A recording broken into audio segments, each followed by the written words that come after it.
Hi అండి, welcome to my channel. ఈ రోజు కూడా ఒక సరికొత్త రెసిపీతో మళ్ళీ మేము ముందుకు వచ్చేసాను. దానికంటే ముందు మా వీడియోస్ ఎవరైతే చూస్తున్నారో తప్పకుండా ఒక లైక్ అయితే చేసేసుకోండి. అంతకంటే ముందు మా ఛానల్ని ఎవరైతే ఇంతవరకు సబ్స్క్రైబ్ చేసుకునే వాళ్ళు ఉంటారో తప్పకుండా సబ్స్క్రైబ్ చేసుకోండి. ఈరోజు రెసిపీ వచ్చేసి ఎంతో టేస్టీగా ఉండే దొండకాయతో చేయబోతున్నాను. చాలామందికి దొండకాయ అంటే నచ్చదు కదా, ఇష్టం ఉండదు, అస్సలు తినరండి. అలాంటి వాళ్ళు సైతం ఈరోజు నేను చేయబోయే రెసిపీని ఒక్కసారి చేసి పెట్టారంటే లొట్టలు వేసుకుంటా తినేస్తారు, అంత టేస్టీగా ఉంటుంది. నేను చేయబోయే రెసిపీ దొండకాయతో కాబట్టి ఈరోజు ఆ దొండకాయతో ఏం రెసిపీ చేస్తానో చూపిస్తాను, రండి. ఈరోజు రెసిపీ వచ్చేసి ఎంతో టేస్టీగా ఉండే దొండకాయ రోటి పచ్చడిని ప్రిపేర్ చేస్తున్నానండి. మా వీడియో లాస్ట్ వరకు స్కిప్ చేయకుండా చూడండి. ఇప్పుడు ఈ దొండకాయల్ని ఒక 1/2 kg తీసుకొని గుండ్రంగా ముక్కలుగా కట్ చేసుకొని పక్కన పెట్టుకోవాలి. ఇప్పుడు ఒక 7-8 పచ్చిమిర్చిని తీసుకొని తొడిమలు తీసి వాటిని కూడా కడుక్కొని మంచిగా చిన్న చిన్న ముక్కలుగా కట్ చేసుకోవాలి. కావాలంటే ఎండుమిర్చితో కూడా ప్రిపేర్ చేయొచ్చు. ఇప్పుడు స్టవ్ మీద ఒక కడాయిని పెట్టేసుకొని కొంచెం ఆయిల్ వేసుకొని ఈ పచ్చిమిర్చిని అందులో వేసుకొని మంచిగా దూరగా ఫ్రై చేసుకోవాలి.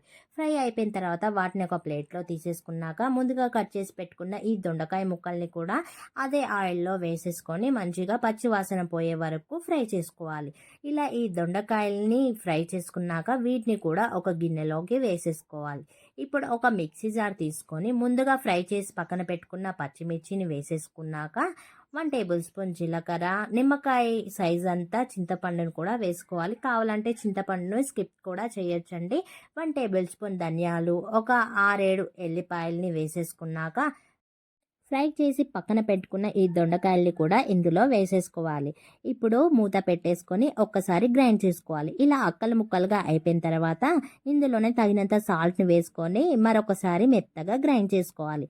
చూడండి, ఇలా మెత్తగా గ్రైండ్ అయిపోయింది కదా. ఇప్పుడు దీన్ని పక్కన పెట్టేసుకొని దొండకాయ ఫ్రై చేసుకున్నాం కదా ఆల్రెడీ ఒక కడాయిలో, అదే కడాయిలో ఇంకొంచెం ఆయిల్ వేసేసుకొని ఆయిల్ హీట్ అయ్యాక 1 టేబుల్ స్పూన్ జీలకర్ర, 1 టేబుల్ స్పూన్ ఆవాలు, 4 ఎండుమిర్చి ముక్కలు, 2 రెబ్బల కరివేపాకు వేసుకొని అవి ఫ్రై అయిపోయిన తర్వాత గ్రైండ్ చేసుకొని పక్కన పెట్టుకున్న ఈ దొండకాయ మిశ్రమాన్ని ఇందులో వేసేసుకొని ఒక 2 మినిట్స్ వరకు కలుపుకుంటూ దాన్ని కూడా మంచిగా మగ్గించుకోవాలి. ఇలా మగ్గిపోయిన తర్వాత ఒక గిన్నెలో వేసేసుకొని రోటీతో కానీ చపాతీతో కానీ వేడి వేడి అన్నంతో కానీ ఈ దొండకాయ పచ్చడిని వేసుకొని తింటే చాలా టేస్టీగా ఉంటుంది.